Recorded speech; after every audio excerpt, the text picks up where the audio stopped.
We're throwing off the filters of tradition and culture to discover what the Bible really says about our relationships with God, with ourselves, and with others. Welcome to this episode of Relationship Truth Unfiltered. Well, welcome to Relationship Truth Unfiltered. And today we have a very special guest. Jen Cole is a member of my team. She's one of our coaches, and she specializes in betrayal trauma. She's an ICF certified coach. She's a registered nurse. She's a mom. She's a grandma. She's a great woman. And probably the most thing she's proud of is she's a Canadian. Welcome, Jen. I'm so glad you're here. Thank you so much for having me. How did you get interested in working specifically more with this whole topic of betrayal trauma? Well, I have to give credit to this quote to one of my mentors, Dr. Barb Steffens, and I have to say it found me. But I took everything that I had learned and embraced as a nurse for the 20 years prior to this finding me, and took my desire for counseling, teaching, embracing change was a lot of the work I did in the government prior to switching into this type of work. And it was just, it came from personal circumstances, but it was very much almost, if I dare say, an easy transition for me to make. And it's my heart. It was God revealing to me that I was capable of doing this work, and that he, led me through not only my own healing, but a way to speak and embrace other women that are going through the same thing. So let's dive right into it. What is betrayal trauma? Because I think, we label different words. Oh, he's a narcissist, or, I'm OCD, but we don't really define those terms. And I think it's really helpful because these labels that we give things are just a compilation of descriptors. And so what is betrayal trauma, and how would someone know if they're in it? Yeah, I thank you so much for saying that, because as a nurse, I do appreciate labels and diagnoses, but only so far as they go to give us clues as to what a care plan or a treatment plan might be. But I don't like them in terms of judging or boxing someone in. So I really, really appreciate what you just said there. As far as defining betrayal trauma, I think if I can start by, just reminding people that we hear a lot about post-traumatic stress syndrome these days, more than I think we used to, PTSD for short. And we often recognize that as someone witnessing a tragedy, a one-time thing. We think of first responders, we think of our military, witnessing or experiencing very true life and death situations. Well, research started to show that as women either suddenly discovered that their partner was maybe being unfaithful, cheating, watching pornography, that sort of thing that went against their own values, they immediately started getting labeled as codependent or borderline personality disorder, or all these things that suggested something was wrong with them and they somehow magically chose this person.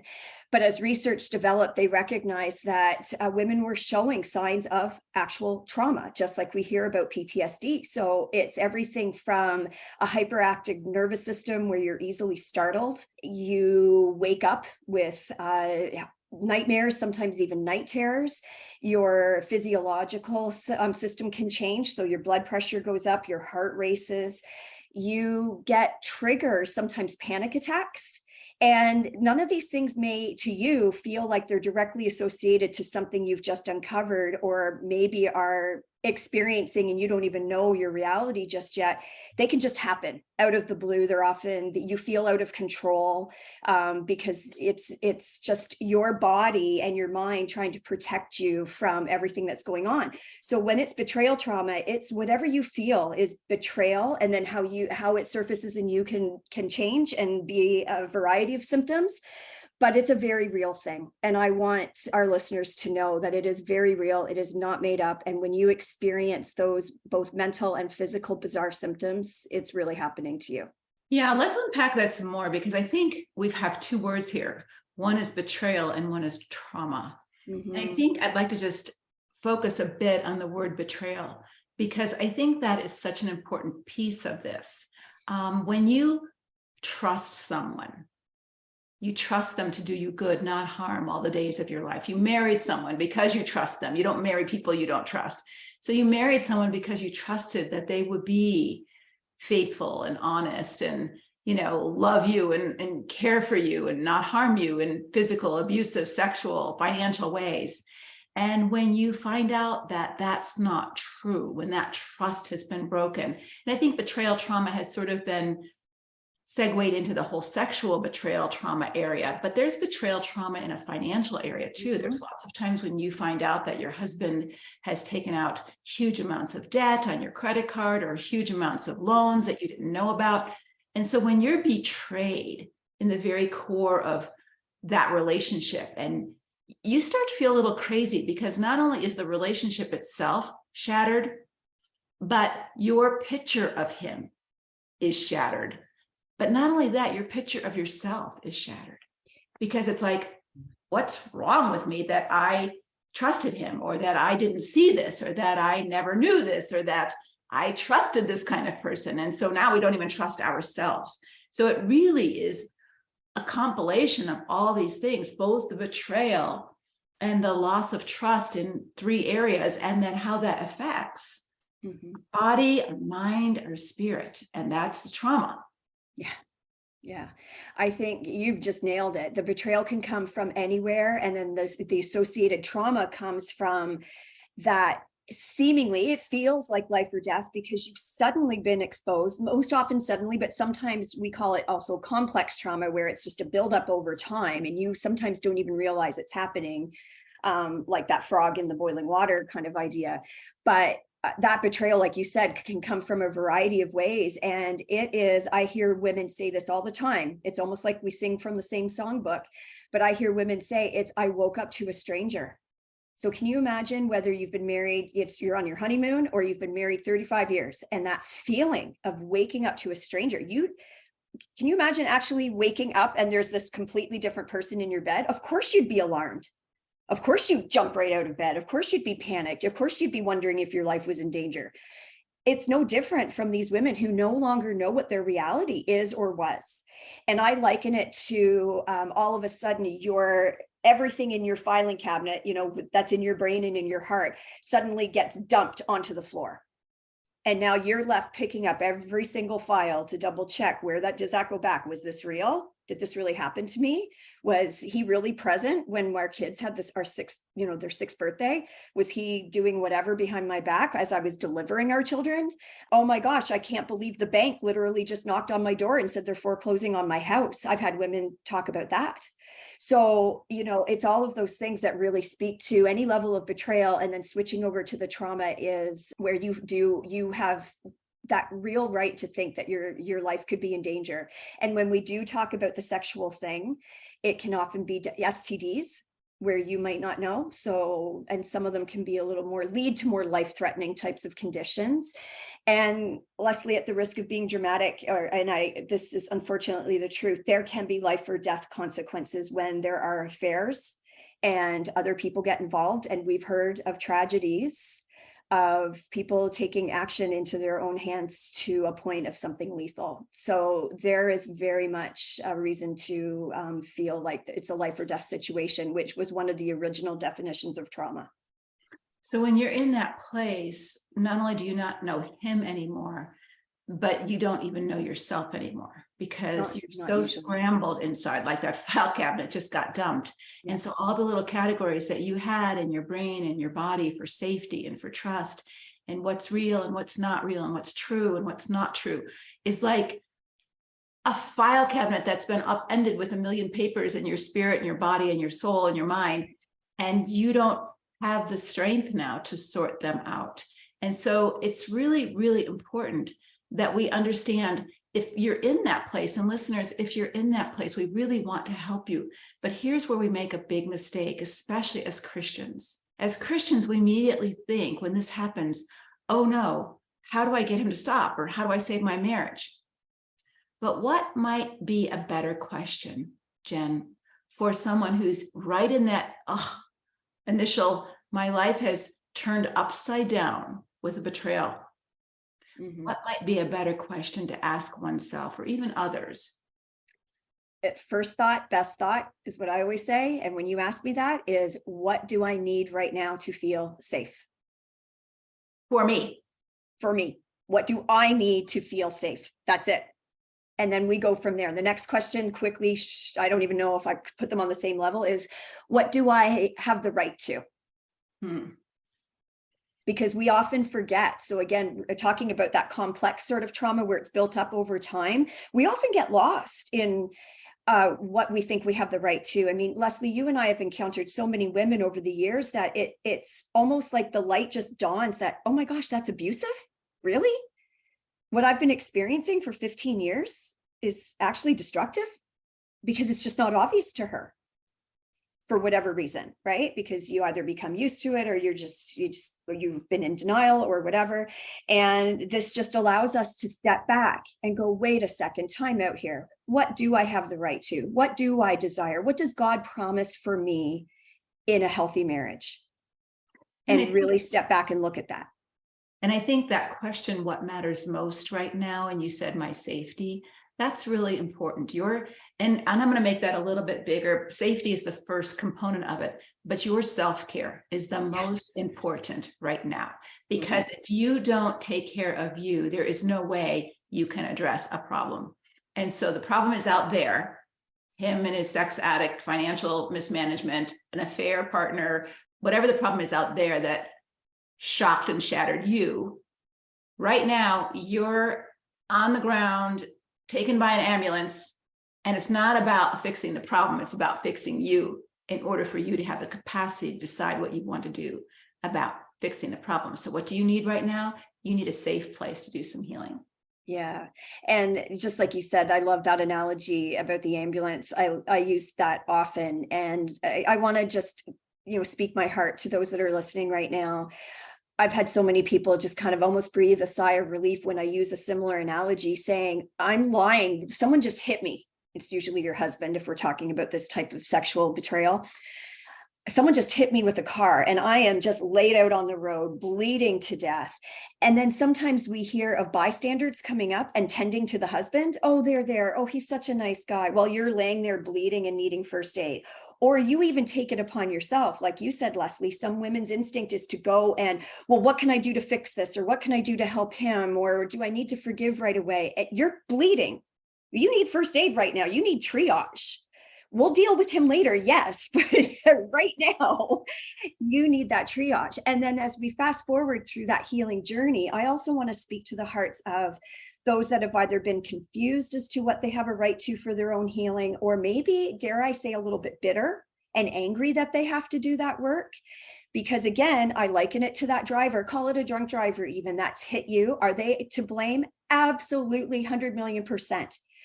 But there's no amount of blame or court cases or jail time that is going to change the work you have to do while you're lying in that hospital bed, taking the vitamins you need, getting the IVs, doing the strengthening exercises to get up and walk out of that hospital. Is it fair? No, but you have to do the work to heal. And it's the same thing here. It's doing what you need to care for yourself. It's doing what you need to heal. And then ultimately what you need to be safe. And this is really important because we don't know whether your marriage will make it or not. You don't know that right now. And maybe you don't even care, but maybe you care way too much and you're clinging and you're scared that your marriage might not make it.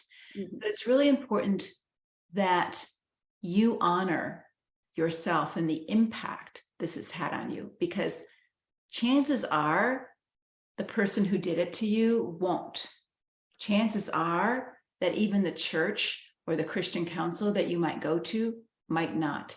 They tend to rush reconciliation because separation or saying, hey, I don't even know who this person is anymore. I don't want to be around him. I'm afraid of him. It's like, you're just reacting. You're overreacting.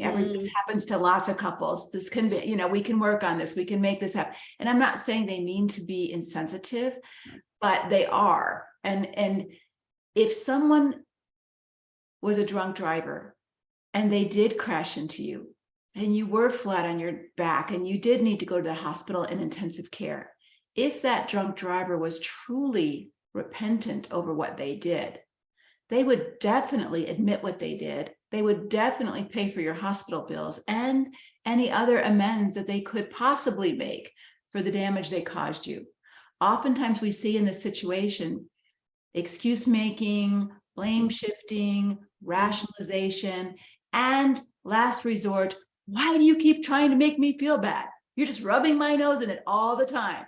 And you're not trying to make them feel bad. You're trying to get them to understand how bad you feel and the impact that what they did cost you. Mm-hmm. And I'll add to that, those common things we hear or experience is, I already said I'm sorry, or why aren't you over this already? And those types of things are just, they can be so cutting, because we do start to doubt ourselves, maybe our faith, our upbringing in the church, that we do need to forgive, and oh my gosh, now I'm not forgiving, am I not being obedient to God? That will often get thrown in our faces too, is, well, you just need to forgive me. When it's said with defensiveness, with aggression, without that heartfelt change, any of those things that you mentioned or I just said, Leslie, it's just awful, and it just adds to the wounds that we're already experiencing. But that's also a sign that repentance isn't there. Yeah, it's a huge sign. And so if you're listening right now and you've been betrayed, and the person who betrayed you, whether it's a parent or whether it's a sibling or whether it's a spouse or an adult child, and they're putting it on you to get over it and fix the relationship, and somehow you're overreacting, think again. Again, if someone crashed into you with their car and they said, hey, I'm so glad you're a Christian. Love covers a multitude of sins. Love doesn't keep a record of wrongs. So get over it. Forgive me. That's what you have to do. And I'm going to drive off and just leave you with a broken car. Yeah. That's what this kind of counsel looks like in a physical sense. And nobody in their right mind, conservative Christian, would think that's good or right. And yet sometimes in a marriage, we become so focused on the sanctity of marriage, and the marriage is important, but not more important than the individuals and their mental health and their restoration to health. Just like if you were in intensive care, no one would expect you to have sex with your husband, right? Because you're injured. But when we're injured emotionally, somehow we're supposed to put that on the shelf and still meet his needs and still make sure he's okay. And maybe he needs to learn to make sure he's okay in new ways, instead of acting out in the ways that he has betrayed you. Yeah, you're right. He has been taking care of his needs, just in an unbiblical or selfish sort of way. And you're right. We all have to perhaps show up differently when this happens, maybe both parties. And I'm not saying that to suggest there's something wrong with you, the listener, that's been betrayed. It's just, we may have to start having those boundaries. Maybe having self-care, being able to look at that, being able to stand up for our rights, really listening to our gut instincts. To me, this can sometimes be a blessing in disguise. And as I describe it from my own personal story, that this is the last thing I'd ever wish on my worst enemy, and yet the very best thing that could have ever happened to me. Because when I look back at my life, I mean, I would like to think I was being authentic, but I was like Martha Stewart on steroids. So I cared more about how clean my house was and how tidy everything was about you coming over, Leslie, than maybe the heartfelt conversations we could have over coffee and my messy hair. I wasn't a vain person, or I didn't have a lot of materialistic things. But to me, that was just more important. And I really look back now, and my intimacy level with other women even was disconnected. And this brought me to my own level of humility, that no matter how clean my house is, no matter what I thought I was controlling, and everything looks perfect on the outside, did not stop my husband for what he was doing.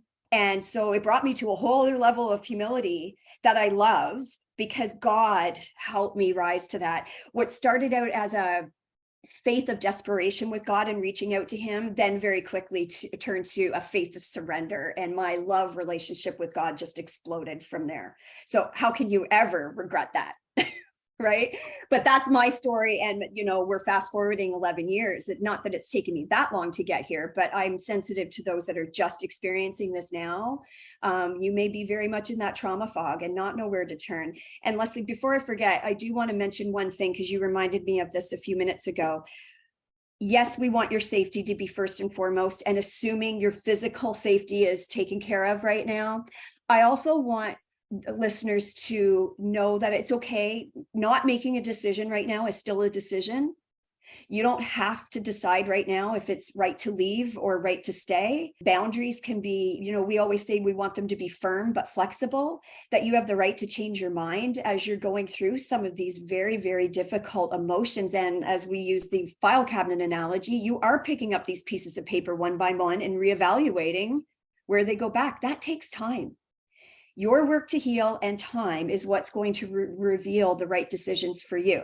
That said, if your safety's at risk, we want you to make, maybe quicker decisions for that purpose. But other ones, I want women to feel like if they're still struggling right now about what to do with the marriage versus them, that's okay too.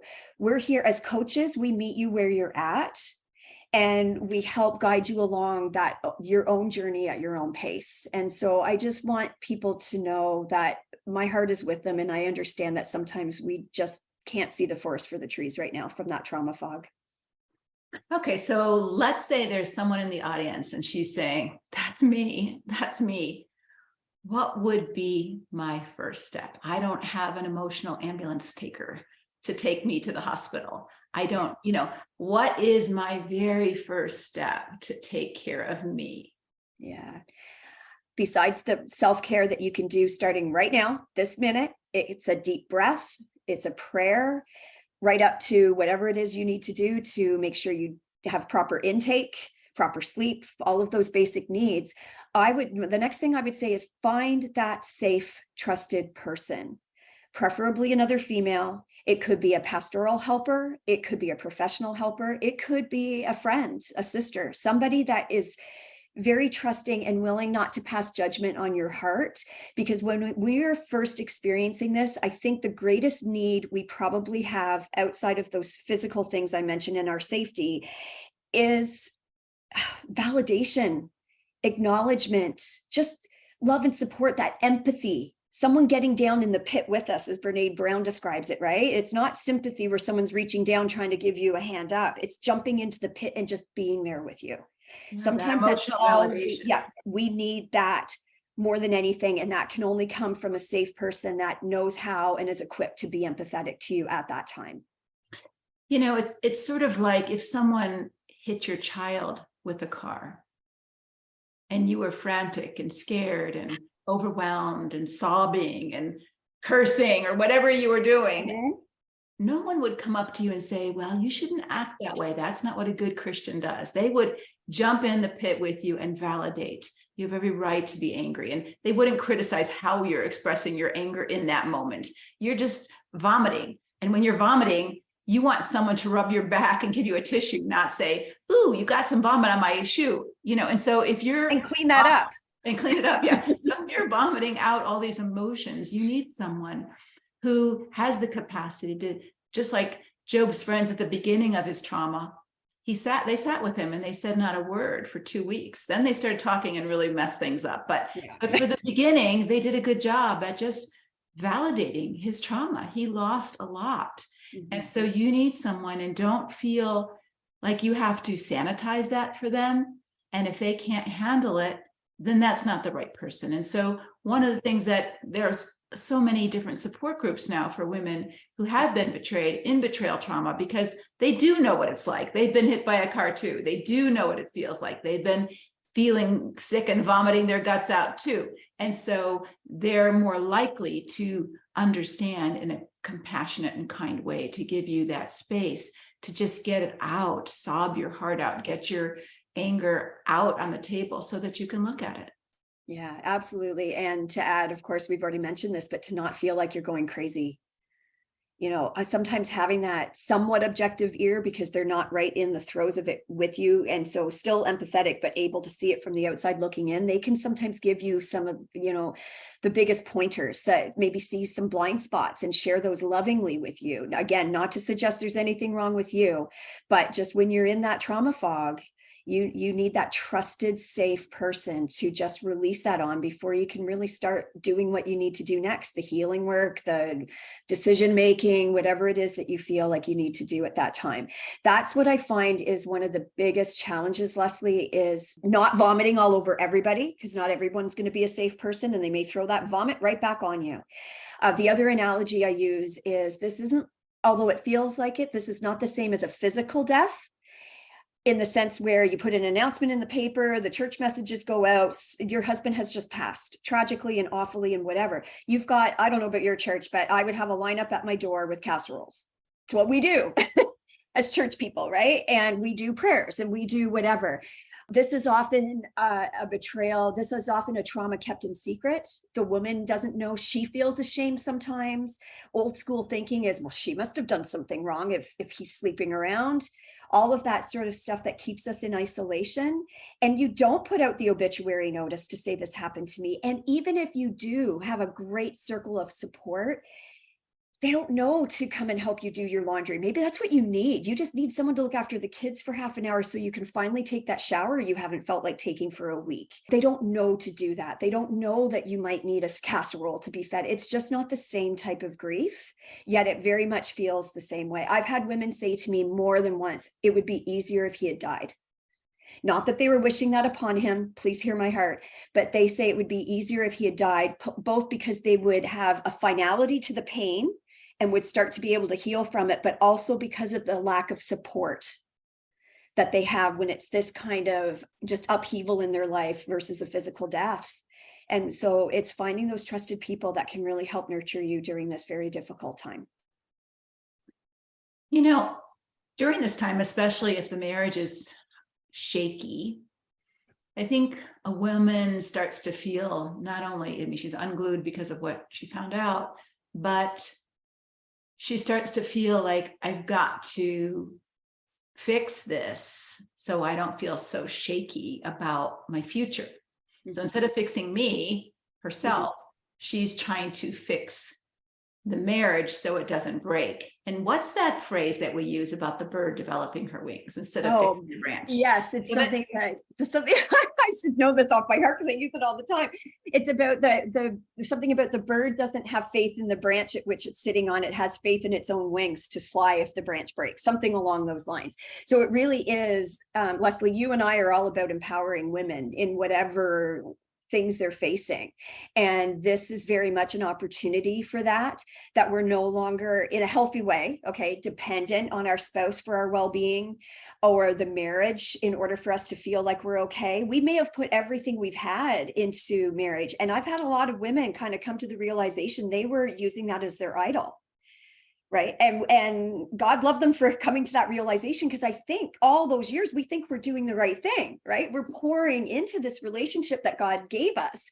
And yet we can sometimes realize that maybe we were doing that at the expense of something else, maybe worshiping God more, maybe taking care of ourselves more.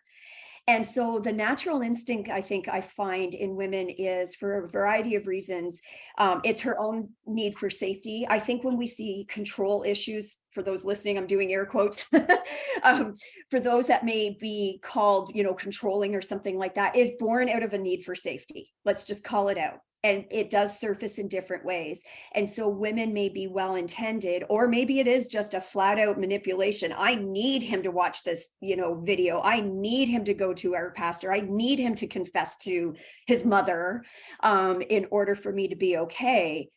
That is understandable because we are desperate and we are trying to think, if he gets fixed, then my life will be okay. And what I do find too is, if resources are limited, both mental and physical, but financial, a lot of times I find my partners or my clients don't find me or choose to reach out to me until much later in their journey, because they think any of the resources they have must be thrown at him. So if we're going to have to pay for therapy or something, it's got to go to him. If we have to pay for books and videos, it's got to go towards healing him. And then they realize that no matter what he's doing, whether he's doing really well at his recovery or not, she will come to a realization at some point that I'm worth it too. I'm worth the money. I'm worth the time. I'm worth the love. I'm worth the effort to connect with other people to help me through this. And I'm finding women are getting smarter, Leslie. They really are, knowing that they need that help sooner. But that's part of how we can throw ourselves into the problem rather than looking at, I love this phrase that you gave me, is what's my problem with that problem, or what's my problem with his problem, because it puts it on something I can control, I can deal with. That is much more empowering than relying on somebody else to heal and do the hard work. What if he relapses? Right. Where are you going to be? And maybe he really doesn't even want to do the work. And Yeah. you're spending all this money kind of guilt tripping him into doing work that he doesn't really want to do, but he'll go through the motions to calm you down so that he doesn't lose everything. He doesn't want to lose his 401k. He doesn't want to lose his house. He doesn't want to lose his children. He may not be all that invested in repairing the marriage or healing himself. Why would he? We all have needs. We all have needs. A need for affirmation, a need for safety, a need for comfort. But the places he's going to meet those needs are unhealthy for him, and they're definitely destructive to your relationship. And so he's not willing to change that, at least internally. He may externally look like he is. And so that's why putting all your eggs in his change basket is really dangerous, because what if he doesn't change? Or what if he stops changing? Or what if he fakes changing? You don't know him anymore. You don't really know him anymore. So it behooves you to say, hey, how do I get strong enough that I don't need, with a big old capital NEED, him in my life in order for me to be okay? That doesn't mean I love my husband. I've been married 47 years and I need him for certain things, but I'm perfectly capable of doing what he does for me or getting someone else to do it if something were to happen to him. So it's not like I need him in order for me to be okay. I want him in my life. And that's a different picture of marriage. I want this person in my life, that they add value to my life, not that they take care of me and I can't take care of me myself.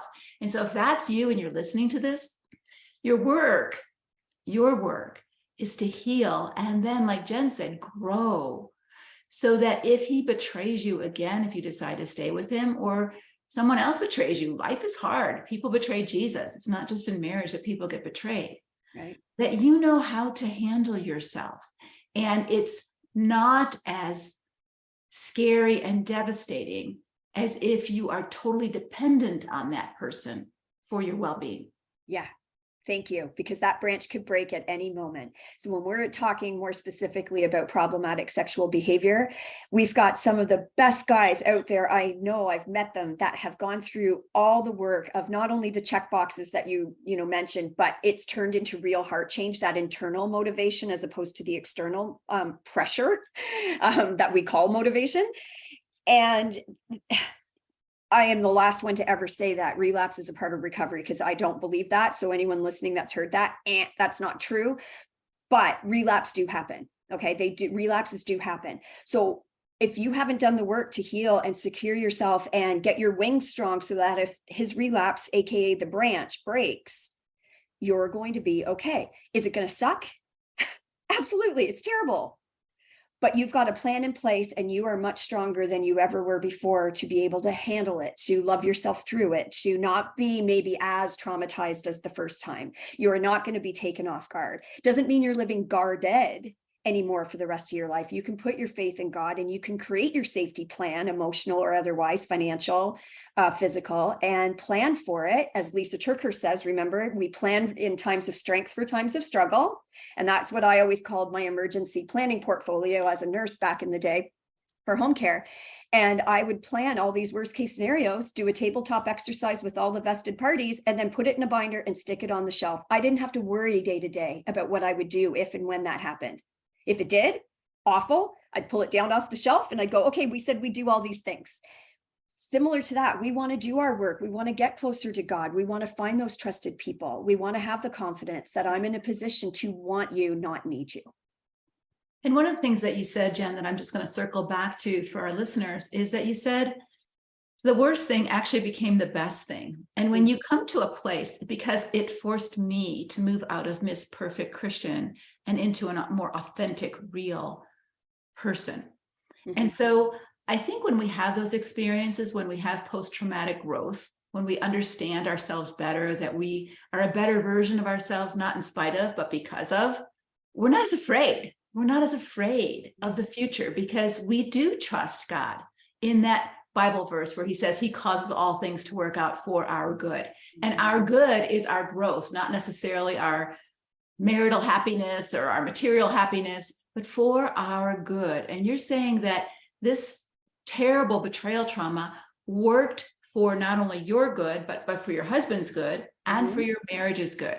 It was an awful thing to go through, but as you both submitted to God and worked your program and your plan and your healing and your marital healing, there was positive, better results from that. And so that doesn't always happen because somebody else in the marriage isn't willing to do that kind of work. That's right. But you're one part of that, and you can still do your own work to get healthier and stronger so that when life is hard, when the unexpected happens, when people let you down or betray you, like Jesus, it hurts. It hurt him that Judas betrayed him. I'm sure it did, but it didn't derail him. That's right. That's right. I love that. And I love too that you've pointed out that we don't know the outcome. And part of releasing some of that fear is detaching from the outcome, right? So I am blessed that my husband chose to do the work that he did. And I can't deny that that didn't help my healing journey along the way because I didn't have to just even focus on protecting myself from that anymore. But I did me, Leslie, I really did. And so that's why, as I'm saying, I encourage everyone to do your own healing, do your own, I hesitate to even call it work, Leslie, because I think a lot of times as we are in these situations, whether we've known about them for years or it suddenly just happened, that's draining energy. That's that breaking down energy that just exhausts us after a while, physically and mentally. The kind of work I'm talking about, maybe extra effort, maybe now you have to go spend an hour and a half a week in a support group or something, but it is building up energy. It doesn't feel like work. It's uplifting. It's connecting to God. So I hesitate to even use that word work because it really does take you to a different place. So my story may be different than others, but I know, and my freedom from this came from, I know I'll be okay even if my marriage ends. I don't know what Sean might do in the future. I don't live there, but I'm not naive anymore. I used to be, but I'm not anymore. And so, like I said, I've got plans in place and I will be okay. And that's all I want for any of our listeners is peace, no matter your circumstances. And as Leslie, as you put it, when one person changes the dance step, the whole dance changes. So we may not know what that dance is going to end up looking like, but if you do the work, you're going to be stronger and more powerful regardless. You know, one of the things that God tells us is that we are to mature, that we are to grow, and that doesn't stop when you're 20. You know, your physical growth stops, in adolescence, at least upward. It might still grow outward. I was going to say it might spread out. but your physical growth changes, but your emotional, spiritual, mental growth should continue throughout your lifespan. If you are 40 and you're still thinking like a 20-year-old and acting like a 20-year-old, you're immature. If you're 60 and you're still acting like a 40-year-old, you're immature. We see people who are trying to look and act like way below their age, and people think they look weird. They're not acting their age. And that doesn't mean you need to act like an old person, but what I'm saying is, as God matures us, we're to get wiser, we're to get stronger, we're to get clear in the Lord. And so I love that you distinguished healing from growth. So let's say that you did get into that car accident and you're on the side of the road and you get into the hospital. And as you're healing from all the physical injuries, you start really getting into seeing how it feels to exercise your body and to get stronger. And maybe you never exercised before. Now it's not about healing, it's about growth. How can I get my body to be stronger? How might I lose this extra weight so I don't have such a hard time walking around? How can I increase my arm strength so that I can carry things longer, and my balance so I don't easily fall over as I get older? And those things can be very exciting and not just draining. It's not anymore the healing. It's the growth spurt that's going to happen as a result of you surrendering to this happened to me for my good. Yeah. It's you know, it's not a good thing, but this happened to me for my good. Mm-hmm. And so God, I'm going to trust you that I am going to get stronger and wiser and healthier because I've gone through this. But that requires one thing from you, your consent. Because God never makes you grow spiritually Right. if you don't want to. Just like you can't make your husband grow as much as you want him to. He might be a 45-year-old man trying to act like a 30-year-old man or an 18-year-old boy. I was going to say lower that number. Yeah. Yeah. An 18-year-old boy or a 14-year-old boy. And you can't make him. All you can do is invite him as Jesus invited people. But you can't make him. And so for you to spend your precious energy trying to make him grow is a waste of your time. Instead, turn that energy on yourself to grow so that if he chooses not to, that makes it clear for you on what your next steps might need to be. Mm-hmm.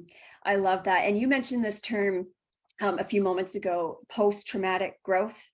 And so my background is through APSATS, for those that are familiar with that organization. And our model there, as I mentioned, my mentor, Barb Steffens, is the one that did the research on that, taken from Judith Herman's work. But it's basically the three phases as you walk through betrayal trauma and that progression.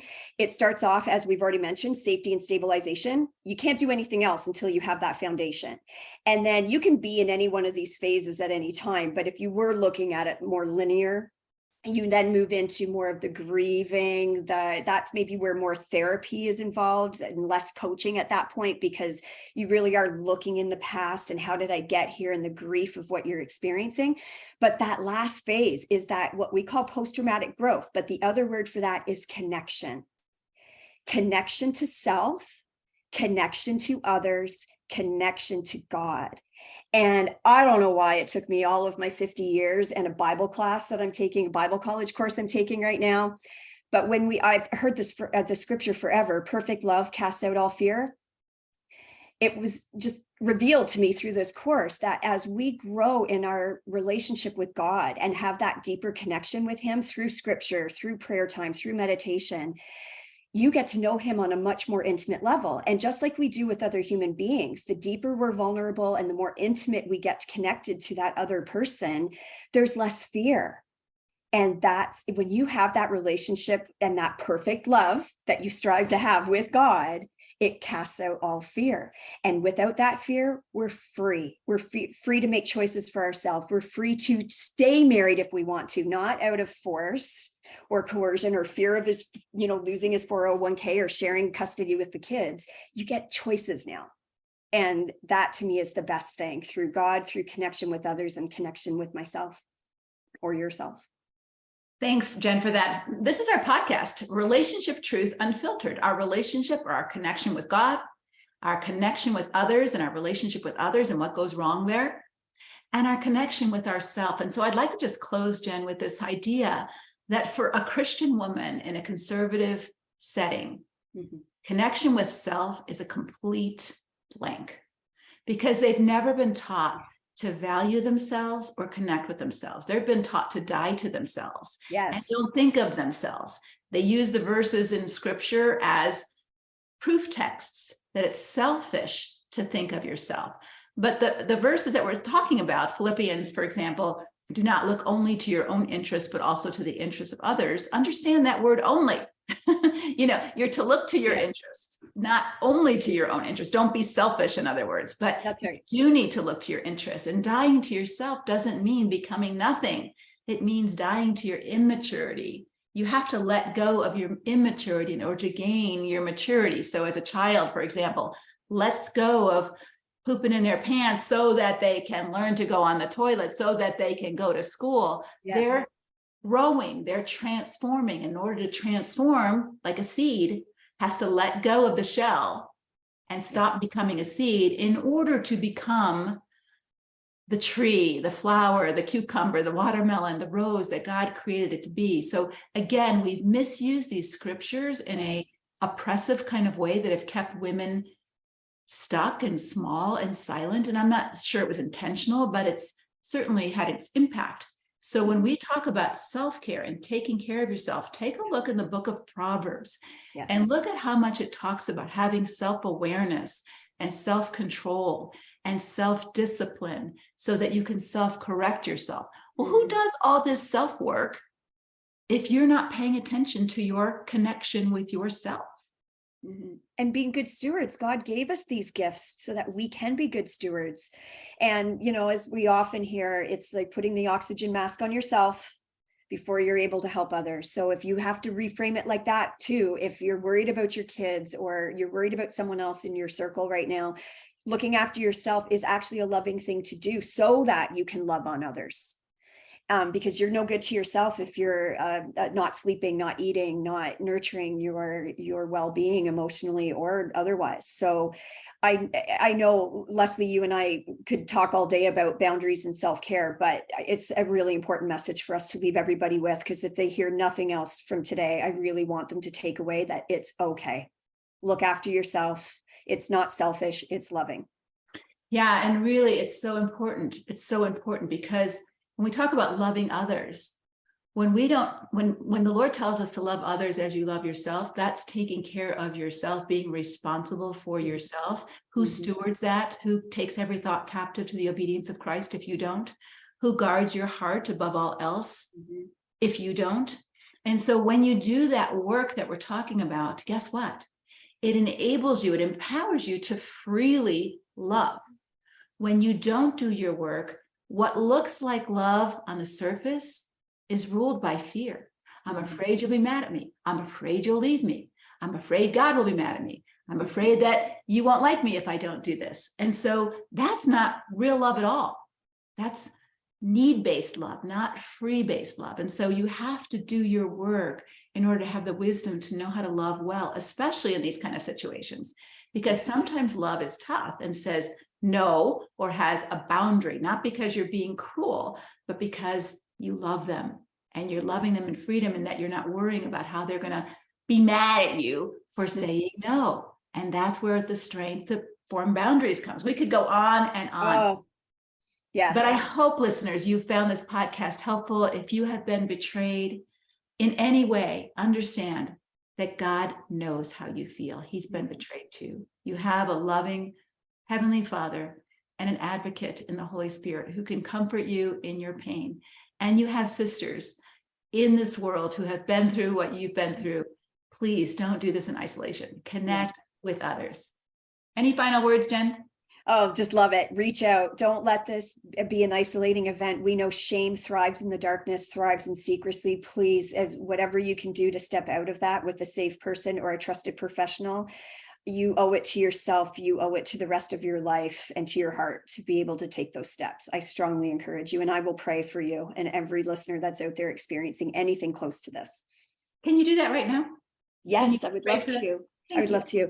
Heavenly Father, I thank you so much for the gift of Leslie in this podcast in order to surface what maybe your heart is. And I pray that we've been able to speak some of the truth that you have revealed to us through your word, and that I lift up every single listener here, whether they be maybe they're the betrayer or the betrayed, because we know that ultimately we want to connect with you, Father. And that we ask that you heal all hearts that are out there, that you create a level of safety, both emotionally, spiritually, and physically for everyone that's listening right now, that you allow us to step out of isolation. And in the name of Jesus, I cast out the enemy that is binding us and keeping us fearful. Father, I want you to just unleash those shackles from us and allow us to step up into the freedom that you give us, that we have that free will to choose you, to choose freedom, to choose that loving well. And I pray this in your holy name. Amen. Thanks for listening. Thanks, Leslie. Well, that's all for this episode of Relationship Truth Unfiltered. Thank you so much for listening.